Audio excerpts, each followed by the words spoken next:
Hola, bienvenidos a Entre Líneas, el programa institucional de opinión de la Universidad de Medellín. En esta ocasión nos acompaña el doctor Antonio Navarro Wolf. Antonio José Navarro Wolf, ingeniero y político colombiano, exmilitante del grupo armado insurgente M-19. Ha sido constituyente, ministro de Salud, alcalde de Pasto, representante a la Cámara, gobernador de Nariño en el periodo 2008-2011, secretario de Gobierno de Bogotá y actualmente se desempeña como vocero nacional del movimiento Progresistas. Doctor Navarro, en primer lugar queremos agradecerle por acompañarnos aquí en la universidad a su programa Entre Líneas. Y quisiera aprovechar la oportunidad para preguntarle, bueno, usted es uno de los artífices del proceso constituyente, usted como uno de los comandantes del M-19 que negoció la paz y se reincorporaron, esa fue una de sus banderas en esa campaña. ¿Cómo fue ese proceso y qué discusión tuvieron ustedes para plantear estos argumentos y cómo movieron las bases para la participación de la Asamblea? Bueno, un gusto estar con ustedes, muchas gracias por la invitación. Eso fue una coincidencia histórica. Nosotros no negociamos la participación del M-19 en la Asamblea Constituyente de 1991, pero en los años 80, durante 10 años, se intentó hacer una serie de reformas constitucionales y fracasaron, todas fracasaron. La última, la que incorporaba una serie de acuerdos que habíamos hecho el M-19 y el gobierno, pero por la interferencia de Pablo Escobar y el cartel de Medellín, esa reforma constitucional se hundió en 1989.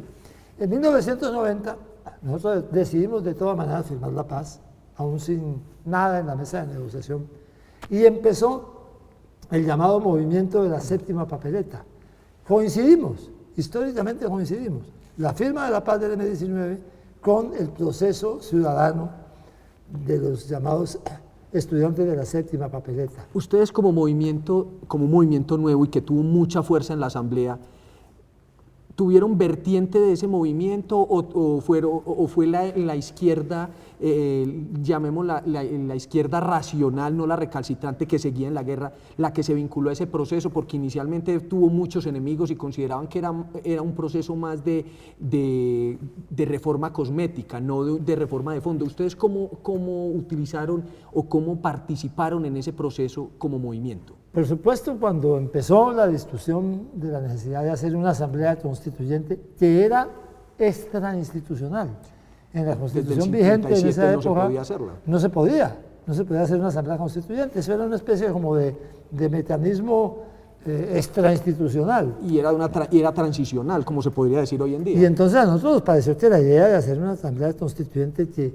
pudiera cambiar la institucionalidad, abrir la institucionalidad colombiana, era muy buena idea, así que nos metimos como parte del movimiento de estudiantes de la séptima papeleta y ayudamos al proceso. Y finalmente, pues eso se volvió una bola de nieve, se volvió un tema de opinión sumamente importante. Vino la elección presidencial de 1990. Usted fue el candidato por... Primero era Carlos Pizarro, lo mataron en un avión en vuelo, entonces yo heredé la candidatura presidencial de él y fue elegido César Gaviria.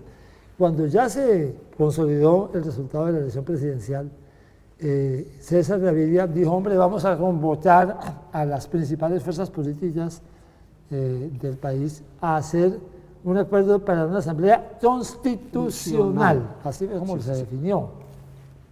Ya se había votado lo de la séptima papeleta. Es bueno recordar que se llama séptima papeleta por porque cada en uno esa época se metían sobrecitos. los votos no los repartía el Estado, los repartían los partidos. Entonces, eran sobrecitos y en un sobrecito se metían las papeletas. Y había 6 elecciones esa vez. Presidente, Congreso, asambleas, bueno, consejo. No, era una consulta presidencial. La consulta presidencial. Del Partido Liberal. Bueno, eran 6 ahí estaba la séptima. Y entonces metieron la séptima. Eso pues no se contaba oficialmente no se contó y la registraduría dijo que no anulaba la elección. Exacto, que no anulaba la elección y quedó en la opinión pública que habían votado, como efectivamente votaron millones de personas por esa séptima papeleta que repartieron estudiantes en todo el país. Entonces, Gaviria dijo, reunamos las principales fuerzas políticas. ¿Cuáles eran en ese momento las principales fuerzas políticas? Era el Partido Liberal, que él encabezaba. La segunda votación había sido de Salvación Nacional, que era el movimiento de Álvaro Gómez. La tercera eran ustedes. La tercera era nuestra y el cuarto era el Partido Social Conservador. En ese entonces el partido. Que había tenido como candidato a Rodrigo Lloreda Caicedo. Y todos fueron constituyentes, curiosamente. Sí, salvo Gaviria, pues, sí, pero que era el presidente. Ese era el presidente. Entonces, reunió a las 4 fuerzas políticas para hacer un acuerdo de contenidos de lo que debía ser una reforma, una asamblea constitucional. Y pues ahí nosotros participamos, al lado de Rodrigo Marín, que iba por Salvación. Por Salvación Nacional. ¿Quién era el del Partido Social Conservador? No recuerdo. Debió haber sido Pastrana o Llorente o Mariano Espina, o uno de los representantes de ellos histórico, creo que era Ramírez Ocampo. Augusto Ramírez Ocampo. Bueno, entonces ellos fueron e hicimos el acuerdo de realizar la Asamblea Constitucional. Nosotros no estábamos muy claros, no estábamos muy de acuerdo que fuera con un temario limitado. Nos parecía que se repetía la experiencia del 77, sí, de la pequeña constituyente. Pero pues eso era lo que daba la tierra en ese momento, eso era lo factible. Así que acompañamos ese proceso y se hizo un acuerdo. Eso, de todas maneras, era extrainstitucional. Entonces, tenía necesidad de que la Corte Suprema de Justicia lo avalara. Y la Corte Suprema de Justicia decidió hacerlo en sala plena, eran 25 miembros.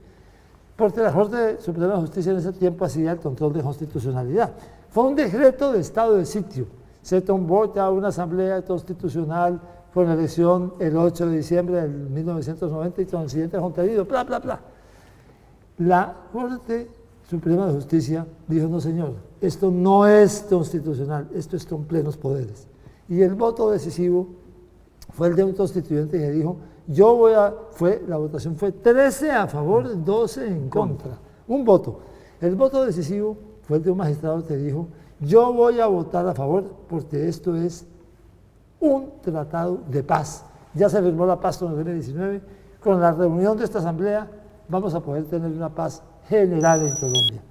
Finalmente se ligaron ya institucionalmente el proceso constitucional en ese momento, que se volvió constituyente a partir de la decisión de la Corte y el proceso de paz del M-19. Vino entonces la elección del 8 de febrero y ahí más o menos sacamos un tercio en cada uno. Un tercio el Partido Liberal, un tercio nosotros. Y un tercio Alianza, Salvación Nacional. Y un tercio Salvación Nacional más los conservadores, que se fueron en 3 listas. Salvación Nacional una lista encabezada por Rodrigo Lloreda, otra lista de Juan Gómez y además otra lista por Pastrana, o sea, el Partido Conservador se fue en 4 listas. Pero había un tercio de conservadores, un tercio de liberales y un tercio de fuerzas nuevas, esencialmente la Alianza Democrática de M-19, para una asamblea constituyente. Cuando ya se reunió, yo recuerdo que el gobierno hizo poner en la puerta Asamblea Constitucional. Y los 3 presidentes dijimos, no, se cambia ya. En el centro de convenciones. Sí, en el centro de convenciones. Esto es asamblea constituyente con plenos poderes. Y ese fue entonces el origen de la asamblea. Doctor Navarro, antes de ir al corte, quisiera hacerle una pregunta de la cual usted nos cuente. En ese periodo entre la convocatoria, la elección y la instalación, hubo mucha discusión, hubo mucha participación. Entonces, para que vaya pensando y nos cuente sus experiencias y nos cuente cuál fue en su movimiento esa vinculación con todas las mesas, con todas las comunidades. Pero eso va a ser después de un breve corte, porque vamos ahora a unos mensajes institucionales y regresamos a Entre Líneas, el programa de opinión de la Universidad de Medellín.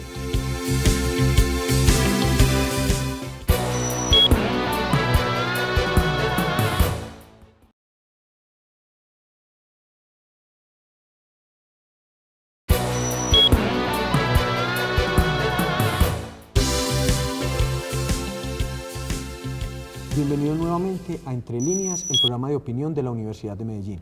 Continuamos en nuestra charla con el doctor Antonio Navarro Wolf. Doctor Navarro, antes del corte le había formulado una pregunta acerca de ese interregno y la participación. Cuéntenos cómo fue el contacto que ustedes tuvieron o solo hicieron una discusión dentro del movimiento. Hubo 2 etapas en la participación. Una primera que fue volver un hecho la posibilidad de la Asamblea Constituyente, que fue un proceso de participación, de movilización, de ser capaces de repartir la papeleta en todas las mesas del país. Ahí nosotros nos metimos, por supuesto, de lleno, con lo que teníamos de organización, que no era una cosa muy grande, pero lo metimos de pleno. Y tuvieron una parte de la izquierda moderada que los Sí, apoyaron, claro, mucha muchos gente, que habían... el actual vicepresidente, Angelino Garzón, por ejemplo, Carlos Sosa Escobar. Tuvieron Gales, personajes intelectuales como Falsborda. Falsborda, mucha gente. Pero lo primero era eso, lograr que en todas las mesas, en todos los sitios de votación del país hubiera gente repartiendo la séptima papeleta. Fue un primer periodo de participación. Después de que ya empezó a andar esto en serio, empezó un proceso de propuestas para llevar a la Asamblea Constituyente. El gobierno nombró un funcionario, Ricardo Santamaría, ustedes deberían Ese fue secretario de prensa, ¿cierto? Y no sé después se fue embajador. Lo que hacía Ricardo, pero Ricardo era el responsable de recoger todas las propuestas que había. Y la Biblioteca Luis Ángel Arango en Bogotá estableció una sala que ya no está, ya lo tienen todo en el archivo. ¿En el Archivo Nacional? No, ¿O todavía está en la Luis Ángel Arango, yo no sé dónde estará, pero había una sala especial en la Luis Ángel Arango donde llegaron miles de propuestas, se mandó todo tipo de colombianos sobre temas que deberían ser objeto de estudio y de análisis en la Asamblea Constitucional. Fue una verdadera alud. Yo no sé el número, pero fueron muchos miles de propuestas y claro, nosotros ayudamos a que la gente se interesara y llegaron temas de toda la naturaleza. Cuando ya estaba funcionando la Asamblea, con la composición que establecimos, una asamblea además donde por primera vez participaron los indígenas, que tuvieron una circunscripción especial desde 1492 y estábamos casi en 1992, 500 años y los indígenas estaban y no estaban. Todavía tratados como menores de edad, por la ley 89 de 1890. Llegaron las iglesias, este era un país solamente católico. Jaime Ortiz fue uno de llegaron los por primera vez en una lista los cristianos no católicos. O sea, fue de un pluralismo extraordinario. Además, se estableció un consenso, trabajamos por consenso, una reconciliación entre antiguos contrincantes, etc. Empezaron a aparecer durante la Asamblea también muchas formas de participación, anécdotas.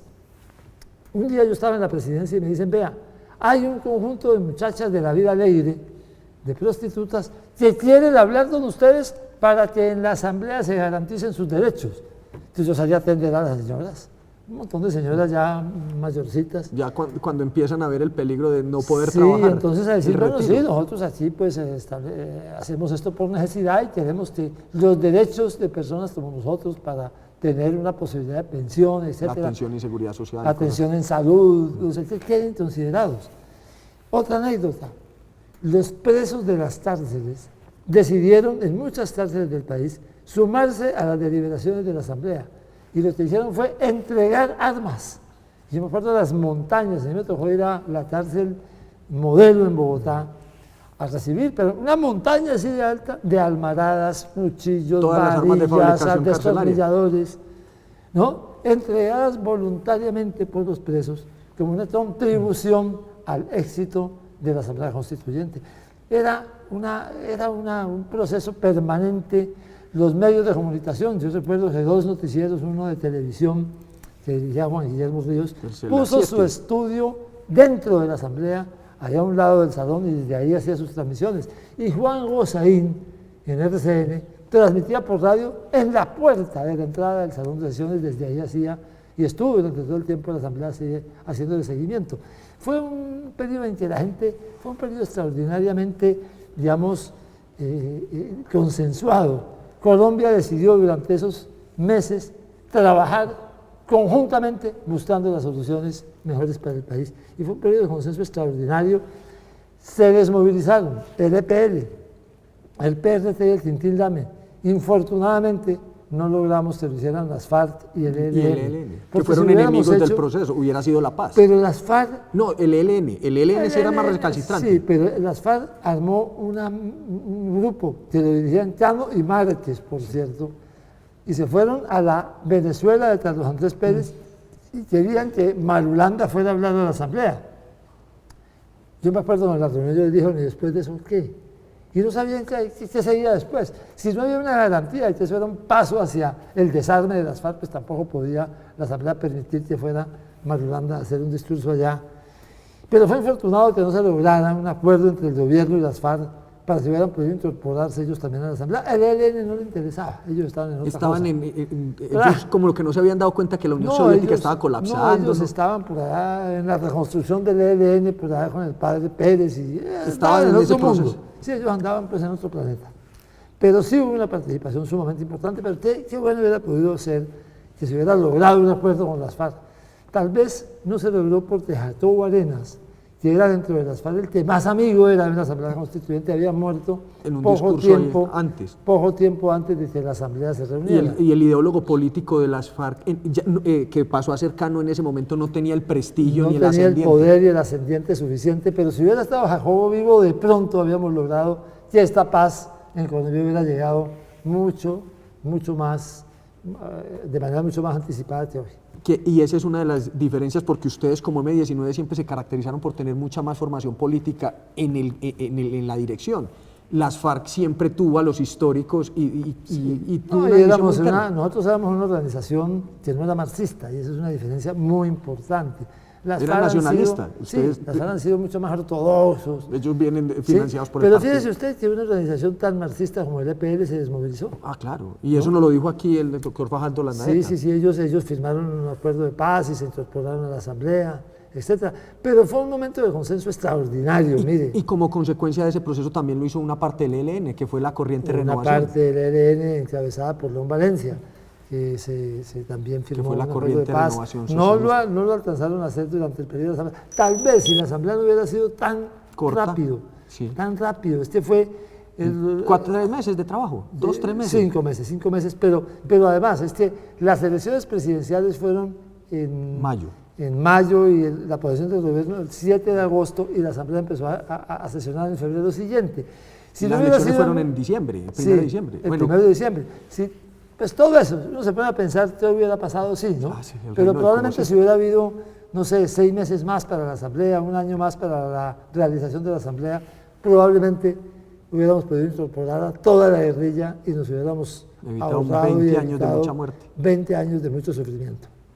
Doctor Navarro, ahora después del corte quisiera que nos contara cómo vieron ustedes ya después de ser constituyentes y que pasaron a ser en ese momento una de las principales fuerzas del Congreso, cómo vieron ese proceso y cómo el proceso de esa participación y ese desarrollo que se vio con instituciones posteriores como la Asamblea, la Comisión Especial Legislativa y la actuación que tuvieron ustedes en el Congreso, pero eso es luego del corte, porque vamos a unos breves mensajes institucionales y regresamos a Entre Líneas, el programa de opinión de la Universidad de Medellín.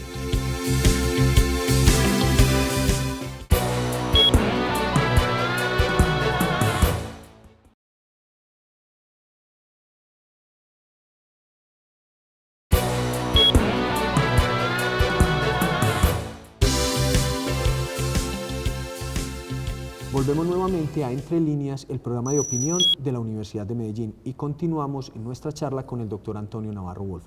Doctor Navarro, antes del corte le preguntaba cómo vieron ustedes en ese momento esas reformas que ustedes aprobaron y cómo vieron en la sociedad las reformas o las contrarreformas o modificaciones o desarrollos que se hicieron primero en la Comisión Especial y luego en el Congreso. Bueno, primero hubo una comisión especial legislativa, que se llamó también popularmente Congresito, que pues nosotros disolvimos el Congreso y llamamos a nuevas elecciones. Y en el periodo en que se producía esa disolución del Congreso, cuando terminamos la Asamblea y la elección del nuevo Congreso, pues actuó ese Congresito, que hizo cosas muy importantes. Por ejemplo... La acción de tutela. Bueno, la reglamentación de la acción de tutela, pero... cosas que no se recuerdan. Mire, ahí se dice mucho, pero esa asamblea estuvo al servicio del narcotráfico. Mire, una de las cosas que hizo ese congresito por el desarrollo de los que ya venían en la asamblea fue la justicia sin rostro. El desmonte de la justicia regional. La justicia sin rostro para poder juzgar a los narcotraficantes. Jueces, el Tribunal Nacional. 10 años, el Tribunal Nacional, 10 años para poder meter en cintura el narcotráfico. Porque claro, se dice, pero es que ustedes en la Constituyente prohibieron la extradición. Eso era un sentimiento nacional y fue una cosa votada por todos los sectores, tuvo una votación amplísima. Pero queríamos recuperar la soberanía jurídica de Colombia, que los colombianos los juzgáramos aquí. Pero eso se hizo la justicia sin rostro, por eso tomaron una serie de medidas, la creación Y la de la estructura de la Fiscalía Fiscalía General y de el la Código de Nación, Procedimiento Penal que del año fue una 91. propuesta además de Álvaro Gómez Hurtado y que apoyamos todos. Pero era tener un brazo musculoso de justicia que pudiera ejercer justicia en el país. Después vino la elección del Congreso. Ahí cometimos un error grave. Y fue permitir que cada partido tuviera múltiples listas. Y no llegar a la lista única. Y no llegar a la lista única. Ustedes sí la tuvieron. Ustedes Sí, sí tuvieron, entonces tuvimos fueron lista 9. única. 9 senadores. La Alianza Democrática M19 con 9 senadores encabezados por Pera Grave, 8 el Partido Social Conservador de Andrés Pastrana y 5 el Movimiento de Salvación Nacional, que dirigía esa lista Enrique Gómez Hurtado, el hermano de Álvaro. Pero enfrentado al clientelismo de la Operación Avispa, como se llamó en ese tiempo, mira, el Partido Liberal presentó como casi 200 listas y el Partido Conservador otras 100 más. Entonces ese clientelismo disperso terminó consiguiendo el 78% del Senado. Y eso demostró que frente al clientelismo es muy difícil competir con partidos únicos y listas, y eso fue una cosa que le dio un cambio, que cambió de manera negativa. Y se demoraron 10 años en volver a cambiar eso, Claro, a llegar a la lista cambió única. de manera negativa los resultados y los desarrollos de la Constitución, porque el Congreso que llegó ahí fue el de los mismos que nosotros habíamos disuelto. Con otro unos meses problema antes. posterior, que fue todo el lío del 8000 y demás. Después vino el proceso 8000 con toda esa cosa, pero sí, en realidad, fíjense que eso nos costó políticamente muchísimo. Nosotros salimos súper aprestigiados, la Alianza Democrática M19, Salvación Nacional, súper Fueron aprestigiados. los partidos más respetables. Claro, cuando terminó la asamblea, pero cuando se eligió el Congreso y volvieron los mismos con las mismas, ahí hubo realmente una factura, una cuenta de cobro que nos pasó la opinión pública. Ustedes pasaron, y fue uno de los grandes cambios, el del fortalecimiento de la democracia local con lo que faltaba, que era la elección de los gobernadores. Sí. Muchos de los constituyentes fueron gobernadores, fueron alcaldes. Ese proceso, ¿cómo lo vieron ustedes ya cuando estaban en el terreno con la democracia local? ¿Cómo vieron ese cambio y los problemas de la legislación frente al gobierno de los parroquianos? El tema de participación fue sumamente bien desarrollado en la Asamblea. Llegamos a contar 46 artículos de la Constitución que tienen que ver directa o indirectamente con mecanismos de participación, desde la elección de alcaldes, gobernadores, pero también mecanismos diversos para reformar la Constitución, para proponer leyes, para proponer acuerdos municipales u ordenanzas departamentales, para revocar mandatos, para un montón de cosas. Hay muchísimos mecanismos de participación, pero llegó a un Congreso que no era amigo de eso. El Congreso no era amigo de ninguno de ellos. Al Congreso le gusta ser el intermediario para conseguir las partidas, nada de participación directa. Porque eso es precisamente, claro, así se financia la campaña. Así se financia la campaña, así se consiguen los votos, ¿no? Usted vota por mí, yo le consigo tal obra. Yo soy el gestor. Yo soy el intermediario, ese intermediario es clientelista. Entonces, finalmente, el clientelismo tomó en sus manos todos esos mecanismos de participación y los ha deformado, los ha desarrollado poco, los ha usado en beneficio clientelista, y creo que esa es una de las grandes, digamos, frustraciones históricas, porque nosotros sí estábamos convencidos en 1991 que había que pasar de la democracia representativa, electoral e que institucional era de partidos, nombrar unos representantes cada 4 años, a la democracia participativa.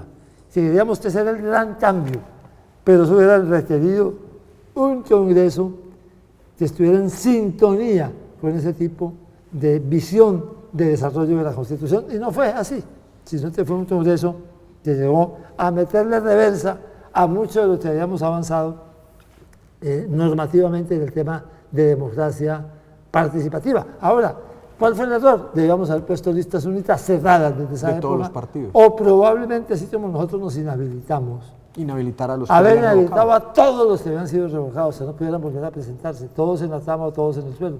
Una de dos, pero sobre todo el primero hubiera sido algo muy importante, pero no lo vimos en ese momento, y después, bueno, hemos tenido que pagar la factura de una democracia que es de muy mala calidad, sobre todo la democracia de los cuerpos colegiados en Colombia, sigue siendo una democracia de muy mala calidad, en contra de lo que es necesario y hoy sigue siendo una prioridad alta, mejorar la calidad de la democracia colombiana en los pueblos colegiados. Doctor Navarro, para terminar, ¿usted cree que ese proceso de cambio que se adelantó y toda esa participación en este momento está en un punto de choque con la institucionalidad, precisamente por esa falta de fortaleza de los partidos como instrumento de representación de intereses? Sobre todo porque los partidos políticos son, digamos, grupos de gente que no está trabajando junta en realidad, sino sobre todo se hacen elegir individualmente y después negocian individualmente, sigue siendo el reino de la clientela. Y así, toda aspiración de tener partidos fuertes es una ilusión. Que es así un no problema funciona. de desinstitucionalización. De desinstitucionalización. Y ese es Pero también eso, digamos, degrada al votante. ¿No? La gente dice, yo no vendo mi voto, pero el que me da algo, yo voto por él. Yo no vendo mi voto, pero el que me pavimente la calle, yo voto por él. Entonces, es un negocio entre el elegido y el elector. Se deteriora el elegido, pero se deteriora el elector. Se degrada el elector se porque degrada. Su interés termina, como decía Platón, sigue siendo gobernado por el estómago. Claro, sigue siendo gobernado por la necesidad básica y no por las líneas grandes del desarrollo de una sociedad, que es lo que hay que tener en una sociedad que quiera salir adelante. Doctor Navarro, muchísimas gracias por acompañarnos a su programa Entre Líneas. Y queremos reiterarle la invitación usted sabe que esta Universidad de Medellín está abierta y aquí está en su casa. Bueno, muchísimas gracias y un saludo a todos los que nos están viendo a través de este programa de la Universidad de Medellín. A todos ustedes les damos las gracias por acompañarnos en su programa Entre Líneas, el programa de opinión de la Universidad de Medellín, y hasta una próxima oportunidad.